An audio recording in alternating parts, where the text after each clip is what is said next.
Right.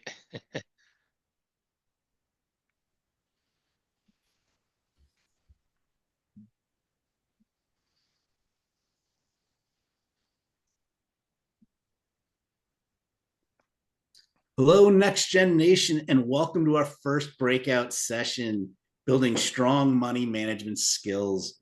I'm Doug Mashkuri. I'm the Vice President and General Manager here at GovLoop, and I also have the honor of being your moderator today. I hope you enjoyed our opening keynotes. I thought it was a great way to get this awesome day kicked off, great insights, and we're going to continue that theme of really having a great conversation today with more insights and really some expert opinions. So let's talk about what we're talking about today. Being financially healthy is a critical part of overall wellness. If you can take care of that part of your life, your overall wellness and well-being are also going to improve. So whether it's having an emergency fund, saving for retirement, acquiring life insurance, it's super important to understand the steps you can take to safeguard yourself. So we are going to talk about some of these key areas in our session today. But before we do that, I have a few reminders to go over. All right. So we have a great additional resources in our resource center. You can check out the resources tab for additional information. There's an exhibit hall. If you can go to the exhibit hall in the main environment, you can view all of our booths and download some really amazing resources. Networking, connect with your fellow attendees today in the lobby chat in the main environment. We have a chat going on here. You can do that. Q&A, we want to hear from you. You can submit your questions or in the Q&A in our chat tab here at the bottom of your console. The Q&A tab is also where you can submit technical questions. I hope you don't have any technical issues, but if you do, please put them in the Q&A tab and my colleague Kelly will help you. This session is also available on demand. It'll be available tomorrow. And if you have any questions outside the event, please email us at nextgen@govloop.com. All right, let's go to our next slide here. So we do offer CPEs for this session. There's 3 steps you need to take. One, you've passed. You're attending the live online training for the full duration. So we're going to go about 55 minutes to 60 minutes today. There will be 3 polls that are going to pop up in a pop-up window or a pop-out window on your screen throughout. Please take those polls and click your response and hit submit, and that will log your activity so we know you were here for the whole session. The last step, complete the evaluation. It can be found in the resource module on this training and in the resource center in the main environment. We'd love for you to take these, earn these CPEs as free training. So if you can follow these 3 steps, you will do that. And if you have any questions, please let us know. All right, let's get on with the show. We have 2 amazing speakers today with combined over 50 years financial experience. We have Greg Moen, who's a training advisor, personnel board, Jefferson County, Alabama. Greg, welcome. Thanks for joining us today. My pleasure. Thank you, Doug. Good to be here. Awesome. And then our second speaker is Tony Zerante. He's the Chief Strategy Officer at WAEPA. Tony has participated in numerous NextGen sessions in prior years and is always also a wealth of knowledge as well as Greg. So let's get going, gentlemen. I'm excited for this. I just dropped my question. All right. Opening question is, so we talk about being financially healthy as a critical part of overall wellness. Greg, I'm going to start with you. Can you kind of make that correlation of financially healthy and overall wellness and kind of what that means? Yeah, Doug, I think first of all, we got to think that, how money impacts everything that we do, everything we care about. And so from what we eat to where we live to what we drive and who we vacation with and how long we stay. And so to be financially healthy, we have to really place money in an important place to say, okay, I have to put myself in a position with what I'm earning so that they can take care of all the other things that I really care about. And if I care about my retirement, if I care about the people and what I eat, and if I want to eat healthy and stay healthy and all of those things, then the importance of money has to correlate with not only the work that I do, But if I don't take care of the money, then when I show up for work, it's going to impact my performance on the job. All right. And the better I am at my job, or the better I am at my skill set, then hopefully solving problems will give me the ability to increase the amount of money that I make to do the things that I love and care about, with the people that I care about. So I think it's important to put money in a perspective on all the things that it touches and does for us. And so when we do that, we'll have a healthy relationship with money and understand how it impacts everything else in our lives. Great. Thank you, Greg. And then, and Tony, can you add anything to that? Yeah, no, I think Greg really hit it perfectly. Having that plan with your finances and knowing where it's going and when it's going, that helps your mental well-being, right? And that mental well-being spills over into your professional life and your personal life, and it also is linked to your physical health, right? There are countless studies, right? It's out there. It's been told a million times that your physical health impacts your mental health, but vice versa. Your mental health also impacts your physical health, right? So having those fiscal those fiscal barriers, those guardrails for you, as Greg was talking about, being mindful of it, right? It doesn't have to consume your life. You just be mindful of it, having a plan, trying to stick to the plan. That's one less thing that's going to wear on you mentally, and hopefully that also translates to your performance at work, your relationships with your friends and family outside of work, and your physical well-being, and it makes you hopefully really all around a healthier individual, and that's very important in this day and age, especially. So yeah. Yeah, and then I think what I'm hearing from both of you is it's not necessarily about the amount of money either. It's more the thinking about it, the planning, the process, the learning that's going to give you that feeling of wellness and security. It's not always a dollar amount, but just knowing that you're thinking about it and talking about it with your significant other or your family is as important as the amount. Is that a safe statement? Yeah, I think so. I think it's a very safe statement. And a lot of times we want to accumulate a lot of money. Sometimes it happens and sometimes it doesn't. But where is the quality of life component in there? Where is the mental peace that you have around what you have and what you're able to do with what you have? And I think that's important in understanding, how do I um, have the importance about it, but that it doesn't consume my everyday.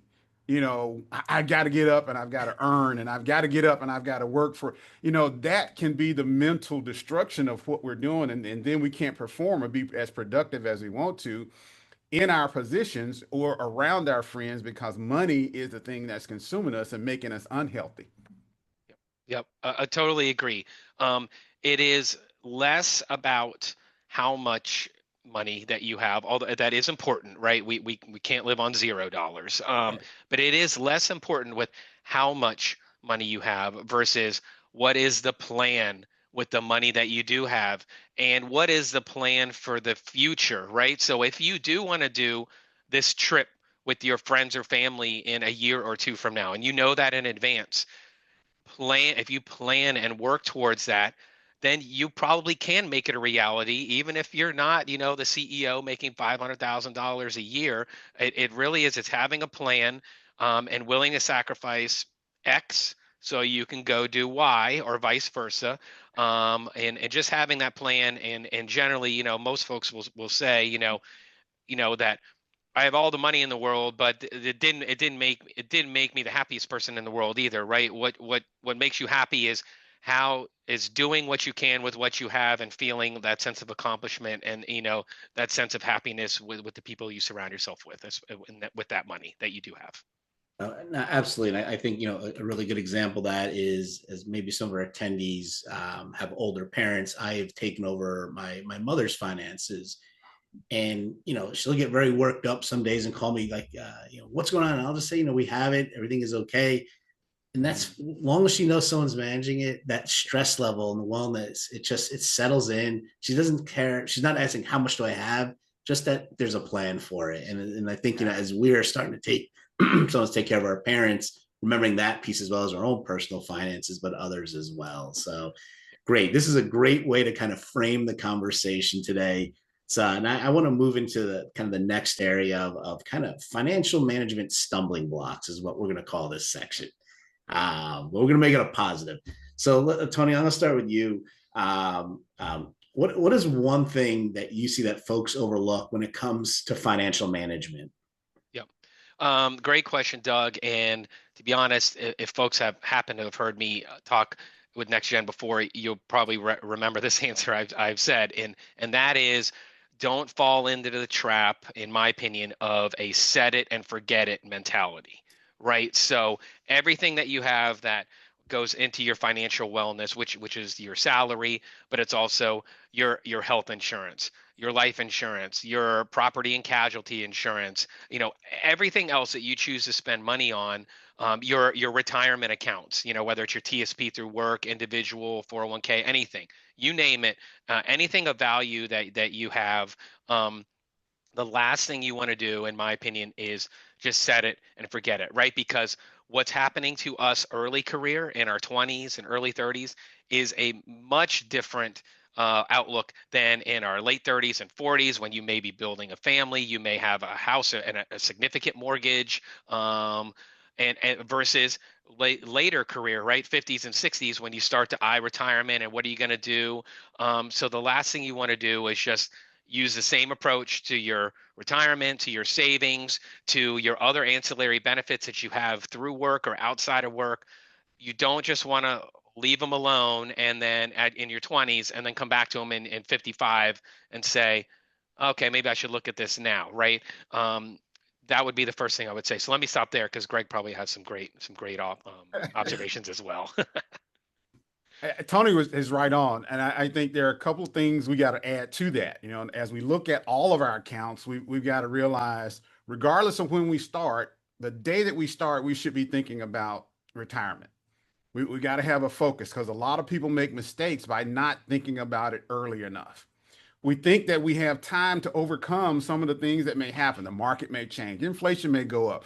You may have a layoff. You may have to take care of our parents. You may have to take care of siblings. So there are some other things that may come into to play into how, those funds have to be distributed. I think the other thing is, once we get to a point in our career, we've got to be thinking about, well, how are we going to distribute this money? How are we going to make sure that it lasts us throughout our retirement years? And will we have enough money, or will we run out of money? And so the distribution of it. And then we have to think about, well, what are the taxes, the tax implications? How do I have a plan and a strategy about the taxes and what's going to happen?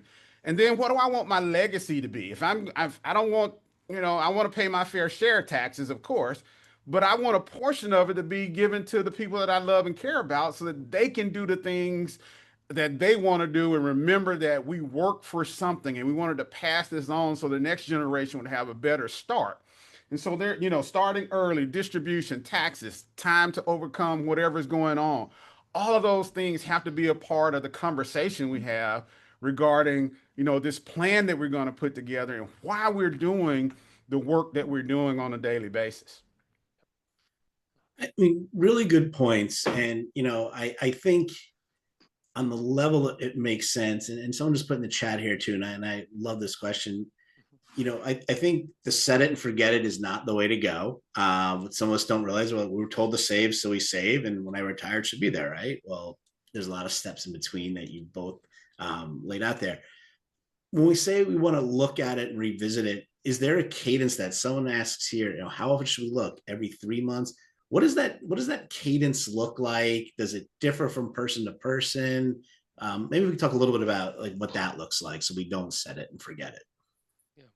I'm happy to jump on first on that one. So my organization works with civilian federal employees, so my lens is through there. But having said that, I think if you're actively at work, my cadence generally is at least once yearly, and around the time where you can adjust your benefits at work, whether you're in private sector like me, whether you're federal government, state, local governments, you name it. At least once a year is my recommendation, because when you have that open enrollment period where you can adjust your health insurance, that usually tends to open your eyes to what else am I doing, right? What are my investments at right now, right? Let me take a look. What is my TSB or my 401k or my pension, doing? So I'd say at least once a year. Now, if you're very actively involved with your finances, especially the investing side, there is no reason why you can't look at it more often than that. If you like to make changes frequently in your retirement accounts and you have the ability to do that fee free, then absolutely more often than once a year. But at least yearly is a good rule of thumb that I tend to start with, and that's from our experience here at WAEPA working with federal employees, and they seem to open their eyes up at least every fall. Not that they don't have their eyes open, I should say, but they really tend to like look at everything in the fall, and they ask us all kinds of questions and that sort of thing. So that's where I would start. Greg, what's your thoughts on that? I think that's at a minimum, that's exactly right. At least once a year. If you are the type of person that has your finger on the pulse, like you were talking about, Tony, I've got to be involved, and that's going to depend on the person. So, you'll sit down with that trusted advisor that you've built a relationship with, and you'll tell them, hey, I'd like to have a conversation with you quarterly. And you'll come up with the questions, or that advisor will make recommendations to you. Hey, okay, we're going to meet quarterly. We're going to talk about this in the first quarter. We're going to talk about this in the second quarter, and have a plan for what it is that you want to talk about so that you're not all over the place. And then every year, that annual review, you want to go through everything and set the time aside so that you have enough time to have those conversations about every part of the things that are important to you in money. And you got to include your spouse and your significant others or decision makers in that conversation as well. So, and again, it's going to be individual or, customized to that individual. But I think you got to make that appointment with that personal relationship that you have with that advisor to talk about these things. Otherwise, there'll be some things that come up and you'll just set and forget, and you forgot. And you get into retirement and you're wondering, well, hey, what happened? Why didn't you tell me? So there are important times that we've got to make sure that we have those conversations. Great advice. And I think, that at least annually makes sense. And the only thing I would add is also if there's a life event that happens, birth of a child, Yep. marriage, Yep. something's changed, changing jobs. There's always that piece too. There's some great comments here about, having a checklist, making an appointment with yourself, check in with yourself about your financials, and then figure out who you need to talk to. So great start. We've talked about like set it and forget it, but next question for both of you, and I'll start with Greg, is, where can people go wrong when they're mapping their financial management goals? Oh, and we want to outline this so we can tell them what to do. What to do. Here's what I found in the 20 years or so that I've been doing. A lot of times we're listening to people who don't have the professional licenses or knowledge to guide you through whatever that life event that you're experiencing. And so we're taking that information, or we have the mindset, well, hey, I can do it myself. And there's a reason that people who are in this profession go and get licenses. There's a reason they have access to tools and resources. They've seen a number of different things that can prevent you from making mistakes. So the biggest thing that I would say is the mistakes that I see are people listening and taking advice from people who they don't want the lifestyle from. So if that person does not have the lifestyle that I want to have, why am I taking financial advice from that person? If they don't have the licenses or credentials, why am I taking advice from that person? I mean, this amount of money is going to determine whether I can continue the lifestyle I have in retirement. Will it produce the things that for the people that I care about if I'm not there?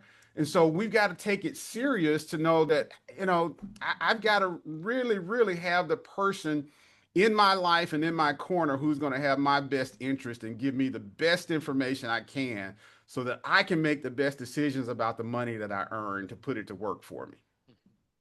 That's a great point. Tony, anything you want to add to that? I think Greg made the best point you can, right? Is find a trusted advisor, someone who ideally with credentials too, right? And lean on them. I would say, probably secondarily is try not to set vague or unrealistic goals for yourself, right? And that tends to come up more on the debt side, than the than the earned income side. But so don't, my suggestion would be, if you do have some credit card debt, and the studies show that how many trillions of credit card debt do the Americans have altogether, that don't just say, I'm gonna lower my credit card debt this year. Put a specific goal out in front of you to say, I'm going to lower, if it's fairly low balance, say, I'm going to have a zero balance on this specific credit card by the end of December.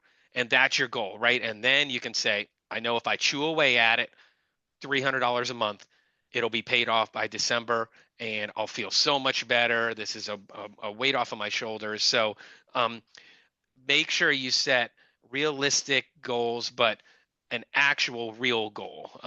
Put a number around it, or put a time frame around it, whatever it is, right? Just set a realistic goal, and don't make it vague. Make it a little more concrete for yourself. And then when you get there, if you made it, great, pat yourself on the back, and I can do this. And if you didn't make it there, it's not the end of the world either. Just take a quick look at it. Why didn't I make it there? Oh, because my car died in the middle of the year and I had to go buy a new car. That's okay, right? Set a new goal and work towards it after that. And so that would be one thing, when you're that you could do wrong, right? Is just set a realistic goal. Yeah. Yeah, makes sense, both of you guys. And the one thing I liken this to is, when I'm talking to a lot of the federal health insurance plans, they're like, the worst thing you can do in open season is ask the person next to you what health insurance they're on, because their circumstances can be completely different. They're given from their point of view. And I think it's the same thing with financial management. Like, your lives may be nothing similar. So, I think that's good advice. I want to touch on the, setting realistic / non-vague goals. So, Tony, you mentioned credit card debt. Greg and Tony, are there other examples of like what that could look like? Some of those goals, I know it will differ from person to person, but are there any that kind of resonate that you could think of off the top of your heads? Greg, you want to go first? Go ahead. Yeah, I think, having a goal to say I'm going to have an emergency fund. There are a lot of things that are changing, that are just different from our norm, so to speak, in government today. And so, what happens if is a lot of times the questions I ask. What happens if? All right. What happens if tomorrow, you have to relocate? What is that going to cost you? Do you have a plan for it? Does your emergency fund have 3, 6, 9 months of dollars set aside for the what ifs? And so that may be a realistic goal to say, okay, I don't have enough in my emergency fund. I need to look at what it costs me for a month to live, or what does it cost me for 2 months of expenses? Do I at least have that set aside so if something happens, or when something happens, I don't have to put it on a credit card. I have the cash available to do. And I can immediately do. And so I think having those tough conversations, or crucial conversations, as was mentioned earlier in the kickoff, we got to have crucial conversations about money like that. If me or my partner or spouse, we lose our job, what happens? How do we continue? Where does the income come from? What else can I do? And so that may be a goal. That may be a goal to say, okay, I really need to look at how we eliminate the things that are costing us money. And we go through and we find ways to eliminate those things. And there could be some others. So we just have to have those conversations and sit down, with those that help us make decisions about money, and decide what it is, and then put it in writing so that we can see it, and then get to work on it. Because sometimes we know what the goal is, we don't write it down, and then we don't focus on it. Yeah, it makes perfect sense. Makes perfect sense. I do want to jump in and just ask a quick question for both you. We've talked about the importance of finding a trusted advisor, not the person sitting next to you that probably most likely not licensed. But there is a lot of, for lack of a better word, financial lingo that gets thrown around, and we're probably throwing someone around ourselves. Do you have any recommendations of just good general resources out there just to learn financial terms, what things mean? Are there any good resources, outside of getting an advisor, but just in general for the person that may not really fully understand everything?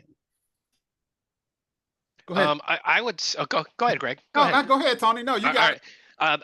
I think Greg, I think you'll have a more enlightening answer than I will. But I will. I wanted to mention the only bad question around finances is a question you don't ask. Right. Great point. So Greg talked about it earlier. There are reasons why people have to study very hard for these these financial credentials and everything. They spend a lot of time and a lot of effort learning the ins and outs and everything. And it is not reasonable for the average person to understand and know everything that's available to them, how exactly it works, when you want to do it and when you don't. So my answer to that is, in terms of the lingo side, is if you don't understand what a Roth IRA versus a traditional IRA is, ask the question. There is nobody that is going to look at you, cross-eyed and say, what's wrong with you, you don't understand that. No, please ask the questions. But Greg, let me stop there. If you've got some particular resources, I'd love to hear them too. So yeah.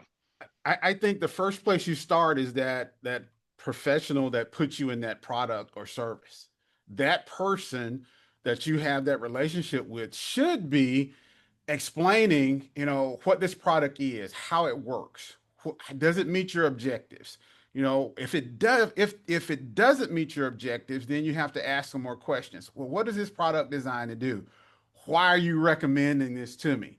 And then that advisor hopefully has relationships with others in the industry where they can bring them into a Zoom or meet you face to face and talk to you. So, I have a lot of client meetings where we'll sit down with, the person that I'm recommending that particular mutual fund or whatever. And we'll have a conversation about not only what that particular mutual fund is, but what's its objectives. What are the top 10 holdings so that you understand what are the companies that are involved and where you deciding to put your money. Okay.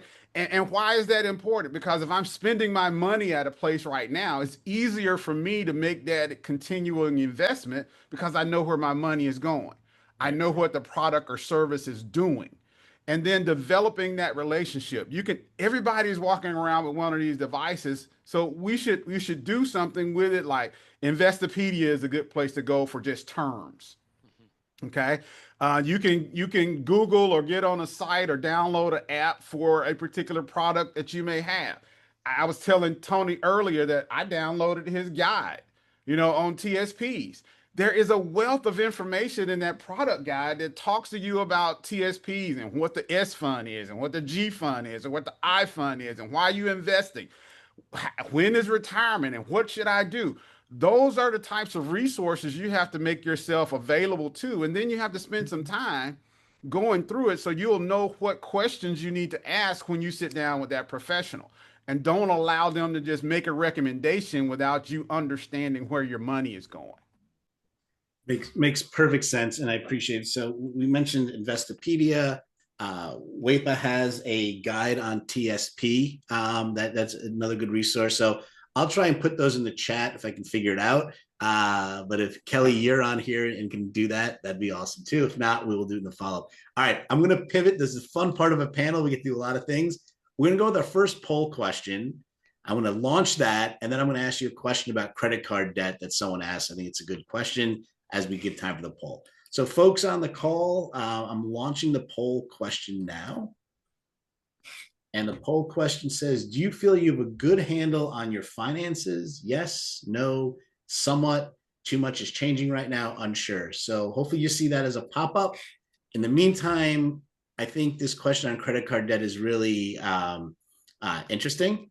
And I think we all have different levels of credit card debt. So it says, are there any other big points you can share on credit card debt on how to stop digging the hole deeper and anything to avoid, like are debt consolidation programs bad or stay far away? So let's do like a minute on credit card debt and some best practices. Go ahead, Greg. I think number one, get rid of credit card debt as fast as you can. You give yourself a raise. Okay. Find ways in your spending plan or your budget to find you $100 to accelerate, $50 to $100 to accelerate your debt. Okay, you can snowball, minimum payment, add the extra to it, pay it off, take all of that money, move it to the next card or next debt. And consolidation loans, if you're disciplined, they work. If you're not disciplined, you're going to take that money, credit cards are free, and then you'll have two debts.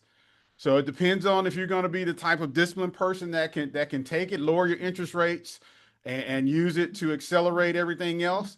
If not, just stay focused on accelerating or using the snowball, whatever term you use to get out of debt.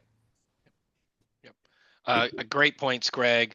Agree 100%. I'd also say, I'm sure folks have heard this before, pay off your higher interest credit cards first, right? Even if they have the smaller balances, they're still accruing interest at a higher rate than the lower interest balance, right? So pay off your highest rate cards or debt first, if humanly possible. And then this doesn't work for a lot of people, but it can be helpful. Is truly, as Greg said, in order to pay that off on more than the minimum balance, you need to free up some extra cash, right? So put yourself on a monthly budget, and one way you can do that is that you use a debit card instead of a credit card, right? And if the funds are not in your bank account when you get towards the end of the month, you're not going to be able to buy that Starbucks, or you're not going to be able to go out and grab, food at Uno's or something for dinner one night instead of cooking for yourself and saving some money, right? It sounds silly, but you know, really put yourself on a budget so you do have that extra at the end, as Greg said, to put towards the principal balance and get that paid off as soon as possible. Great. And thank you so much for that advice. And I hope that answered the questions. I think that's probably high on a lot of our minds. So let's go quick results of our poll question was, do you feel you have a good handle on your finances? 23% said yes, 13% said no, 45% said somewhat, which I believe is correct. 13% said too much is changing right now. So I think, that doesn't surprise me, those results. I think some feel good, some want a better handle, but we're all 45% are in that somewhat range. And I think that's what we can help with today is the folks that are in the somewhat range. So thank you everybody for taking that. We're gonna keep going. Now we're gonna move over to, sorry, I have to get this poll out of the way. We're gonna move over to best practices and lessons learned. So let's do it. So let's talk about our government community that's here today. For a lot of government employees, there's a lot of things potentially happening right now. There's layoffs, early retirement, administrative leave, among a host of other things. If a person is in one of those positions, what should they be thinking about today? I could start. I would say first off, I want to say that we acknowledge WAEPA. We acknowledge the unprecedented situation that federal employees are in right now, and honestly, that trickles down to the state and local levels as well, right? Because state and local rely a lot on the federal government for these grants or these other programs, and they're intertwined. And so when something blows up at the federal level, state and local are sometimes equally impacted or maybe even more impacted. So we acknowledge the unique situation you're in right now, and hopefully this program and the others through NextGen are helping you through that. But having said that, and what I think you should be thinking about is you should be thinking, what is locked in or what is movable with what I have, right? So your benefits that you have through your employer, those do not go with you, right? So your TSP, of course, can stay there forever as well, or you can roll it over and those sorts of things. But your health insurance, your life insurance, if you have disability, if you have anything through your employer, that's going to go away if you voluntarily make a change in your employment, or unfortunately if you involuntarily make the change there. So being mindful of those benefits and those other things that are helping you, that if you have anything outside of your employer, those benefits frequently are portable. So if you have other benefits, check on the portability options of those. So I was shameless plug WAEPA, for example, for 15 seconds. We're outside the federal government workspace, right? We're a voluntary benefit that you get with us. Our products and services are voluntary. You sign up for them and you pay for them. Well, they can follow you anywhere, even your short-term disability insurance that we sell. As long as you go get another job in the private sector or start your own company, you can keep your short-term disability insurance as well. So be mindful, think about what you have in terms of your entire suite of benefits, your retirement, this, that, and the other thing, what you can attach to and what you can't attach to, and think about how that would go with you if you make a career change, and then go from there. Great. Thank you, Tony. Greg, anything to add? That's so important, because here's the reality that we see. Let's say your health changes during that time or shortly after, then it becomes a lot more difficult to get life insurance maybe, or health insurance, or some other things, or it may become more expensive than what you're doing right now. And it changes the dynamics of your financial situation. So understanding what's portable, Tony, I think that was an excellent point, is that has to be top of mind in your conversations with your advisor, to say, hey, okay, I've got this or all of these things are with my employer. What and how do I make some of these things portable? What are the things that I can add or control outside of my employer that still adds to my overall objectives of my long-term goals for my finances? If something were to happen to me, what is it that my spouse or my significant other can make sure that they have immediate access to take care of the things that are going to be immediately needed financially, that I don't have to go through an HR department at my previous employer, or, oh, I forgot about that, and I now don't know the 800 number to call to this organization that I used to be employed with. So those are great points. And I think we've got to be sure that we understand not only what's included in our plan, but what else can I do outside of my employer. That's such a great and timely point, Greg, and it's so important. As people leave the government workforce, you lose access pretty quickly. Yes. So kind of knowing who to talk to, when to talk to is important. Something just popped in my head as we were talking, because we talked about some lingo earlier. Tony, WAEPA focuses on the federal government workforce.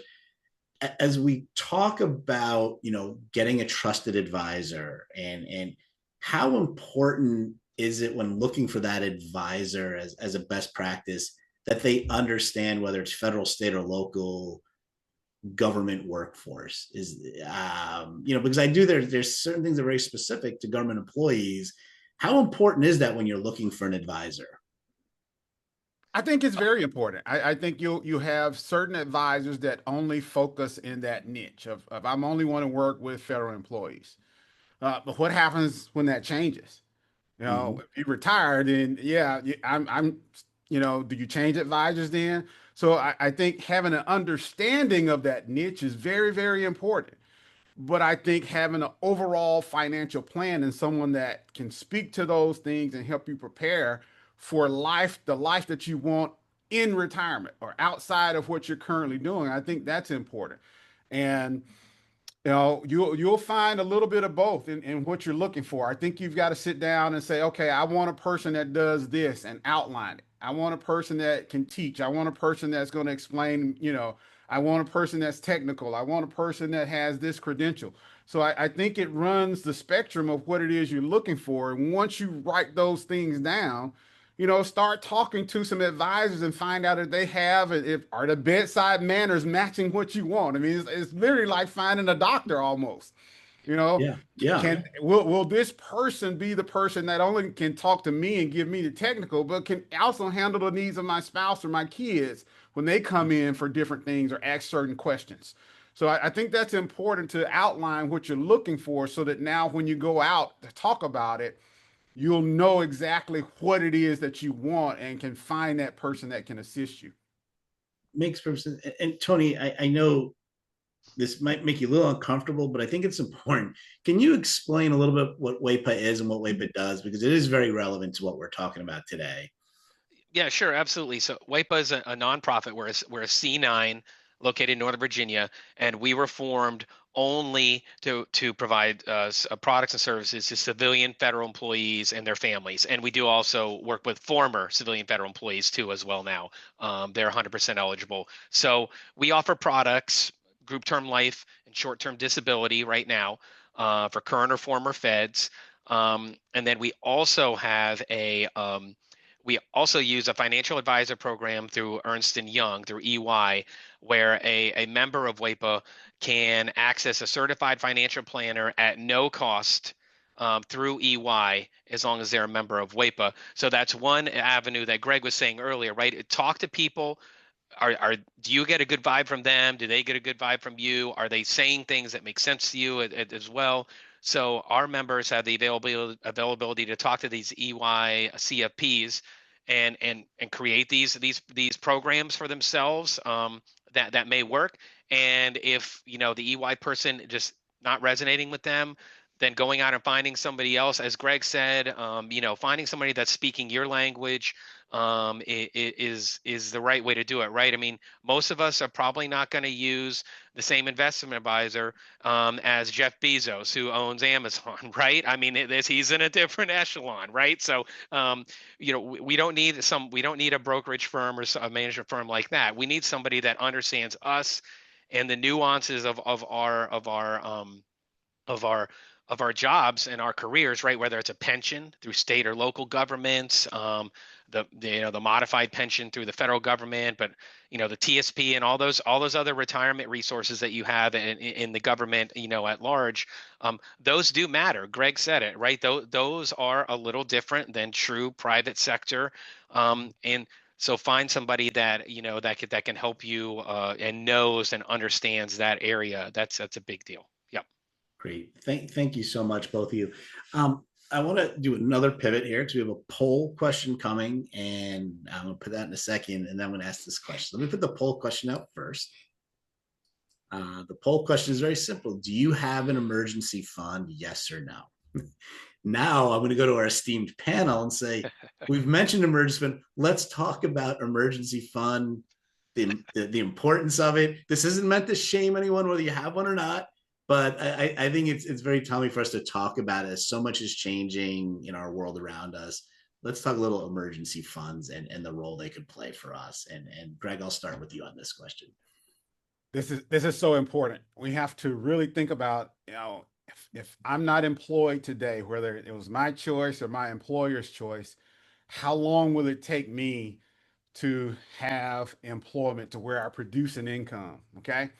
And sometimes, depending on where you are in the country, that could be 6 months, 9 months, could be over a year.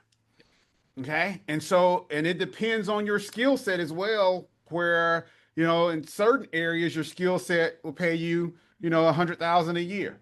Other places, that skill set will only pay you $50,000 a year. And so if I have to relocate to produce that income, and now my income has been reduced 50%, where is the money going to come from to keep me doing the things that I was doing when I was making $100,000? And so we've got to make sure that we have an emergency fund to take care of all of the necessities. That's why I asked you earlier, what does it cost you to live for a month? Just on the main things, the food, the shelter, the water, the transportation, those things. What does it cost you? The healthcare, what do those things cost you for 1 month? And do you have at least 5, 6, 9 months or whatever that time frame is going to be in case you had to just use that until you found replacement income? And if you don't have it, there's no shame. It just needs to be a higher priority in your goal setting right now. So you need to really focus on finding the extra money in your spending plan or cutting things back to get your emergency fund at the point to where it can sustain you and your family until you reach that number that you want to set to take care of the things you may have to take care of. Great. And Tony, your thoughts on emergency funds? Yep, sure. So I'll share something personal. I do have an emergency fund, and it took me a long time to get there. Right. I did not come out college, start working, and by the time I was 30, oh yeah, I'm good to go. Right. No worries, right. I could leave my job tomorrow. I got a year's worth saved up. No, that's not how it works. And Greg said it right. There's no shame in that. And that's not to be expected. So it took me a while. But I realized the value of it and what it could do for me. And I'll say one other thing that's kind of ancillary to emergency fund too is you always hope for the best, plan for the worst, kind of, is that euphemism that we hear a lot. But I will say is if you have to move on from your job for any reason, right? Let's say your company got bought out, right? You were doing a great job. Your company got bought out, and sorry, we're not keeping this location anymore. So something completely out of your control, and that happens. You know, um, what if you have a spouse or significant other? Um, these conversations have to be had collectively, right? Because what if you had really great health insurance through your employer, and it was only on you, and this and that or whatever? Well, if you lose your job, most companies looked at as a life event. You might be able to move onto your spouse's health insurance. And that does help factor into what is the emergency fund I really need, right? I don't have to go and just buy life insurance alone on the market. I can maybe go and move over to my spouse. So think about things like that when you build your emergency fund too. It might help take a little bit less burden of the actual cash you need saved up if you can pivot and you can say, well, I can go on my spouse's health insurance. Sure, hers wasn't as good as mine, which is why I had mine, but at least it's better than nothing, right? And I don't have to spend the $8,000 out of pocket, to get health insurance. Maybe I only have to spend $4,000 out of pocket. So think about those things as you build your emergency fund, is what I would suggest. Yeah. Great points. And I'm proud to say 69% of our audience has an emergency fund already, which is just phenomenal. So great job, team. I love it. There's a question here. This is back to kind of resources. Is there any type of resource on like a budget checklist that you've heard of in the past where people can look at like what percentage to save for emergency funds versus spending on necessities? Is there any resources that you guys are aware of about like how to build a budget? There are a number out there. I mean, but it's going to depend on that individual. Yeah. Because some people will still, the budget, let's say it said, 35% of your income should go to housing.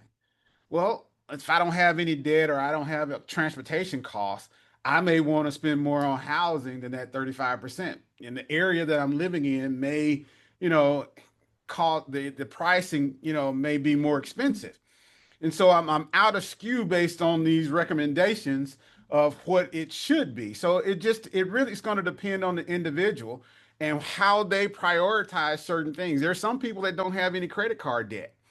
All right. So, I can remove whatever the percentage is for debt and I can add it to something different. Some people like a certain type of vehicle and they want to drive that certain type of vehicle. So they'll spend more on the vehicle because they don't have a housing cost so it really depends on there's a recommendation that's out there and you can Google, what are the percentages recommended for, a budget and they'll show you housing, transportation, debt, et cetera, taxes. Even that can be different depending on your Sure. income.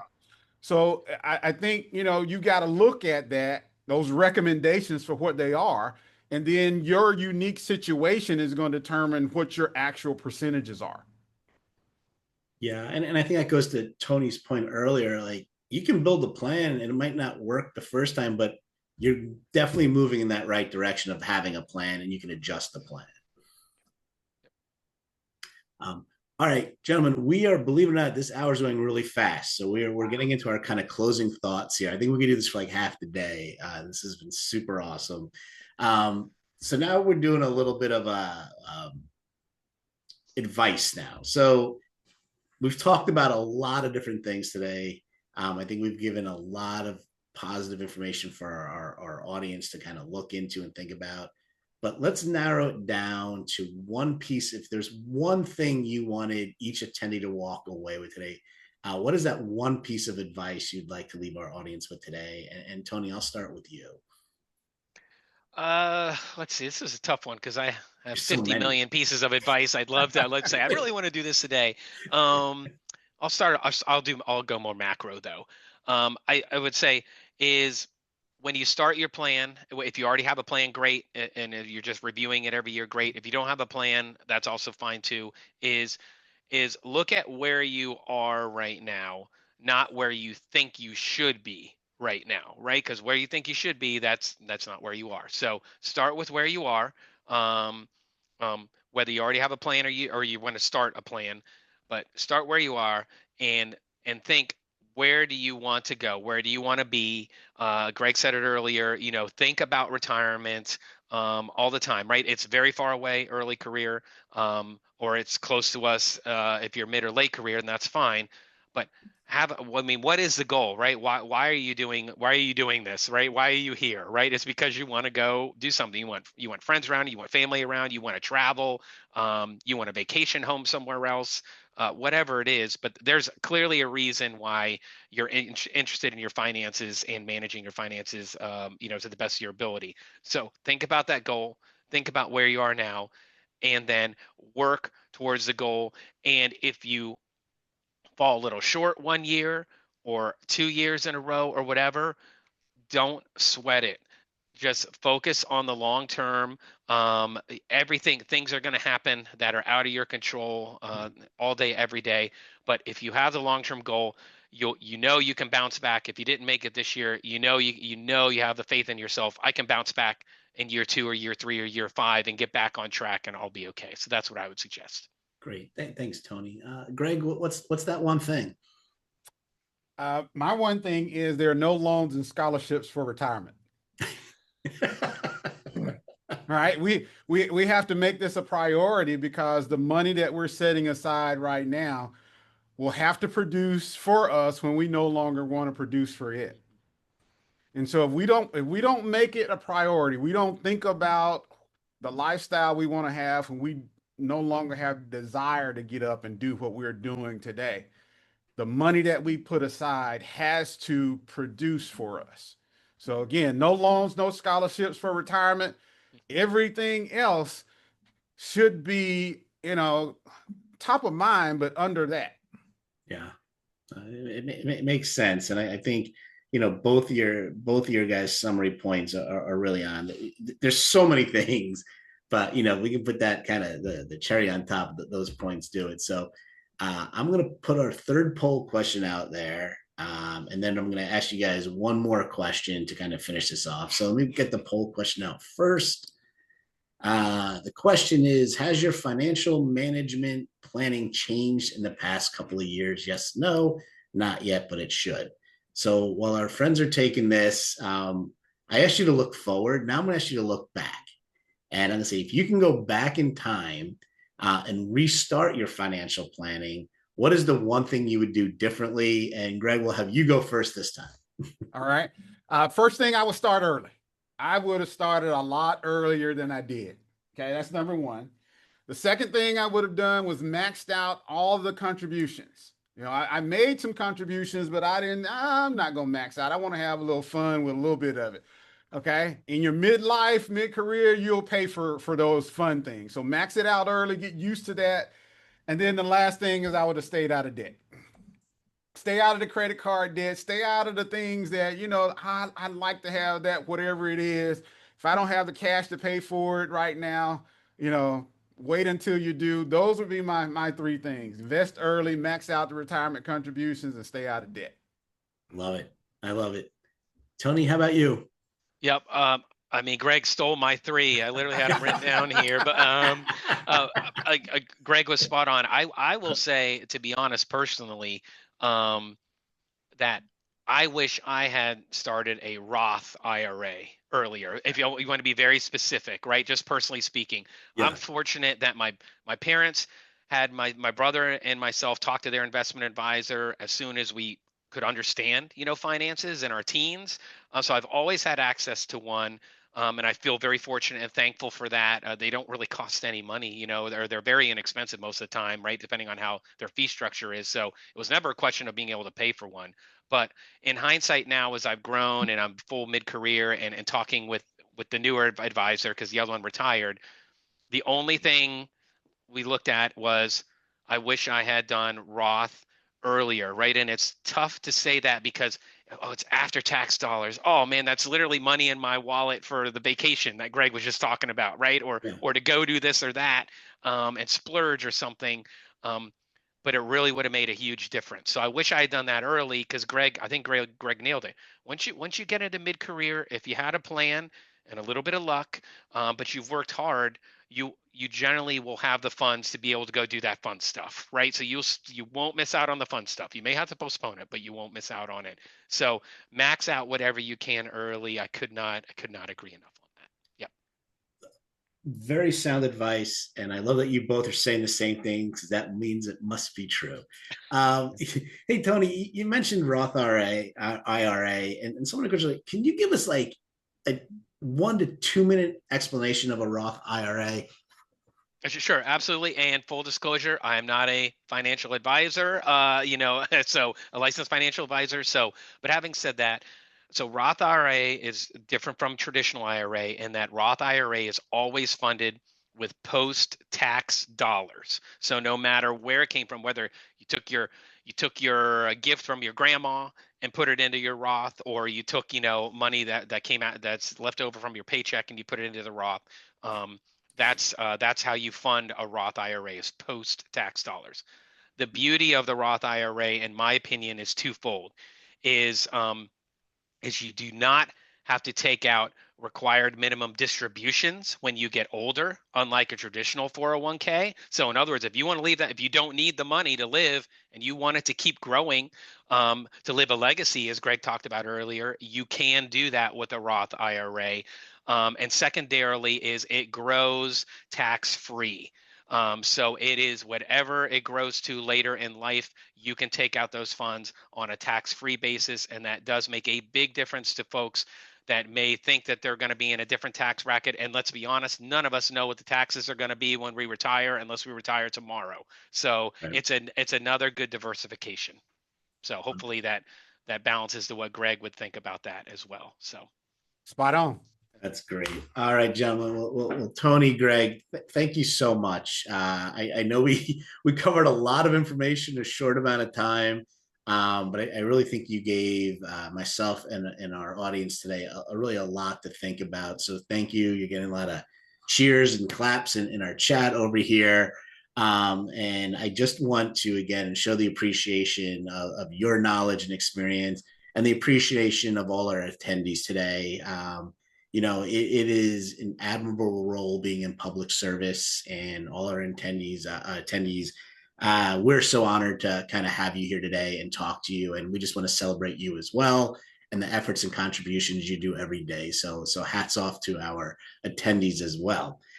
Before we end, I think I have some housekeeping items I have to talk about. So again, thank you to Greg and Tony for tons of great information and insights. Thank you to our NextGen sponsors, WAEPA being one of them. These are the folks that allow us to do trainings for free and provide free resources to our awesome government audience. Without our supporters here, we wouldn't be able to do this. So many thank you to them. You can go to the next slide. We have the day continues. We have lunch keynotes from 12:30 to 1:30 East Coast. We'll be talking about how to break down organizational silos and collaborate more effectively. We'll be talking about navigating internal politics without getting caught in the fray. And then after lunch keynotes, we then have more breakout sessions. So please plan to join us for lunch and the rest of the day. And let me see if I have any more housekeeping items. I don't. All right. Greg, Tony, thank you again. It's been an awesome start of the day. I'm really looking forward to it. And again, thank you to all of our attendees for being here. And this concludes our session today. Thanks, everybody. Awesome. Thank you. thank you.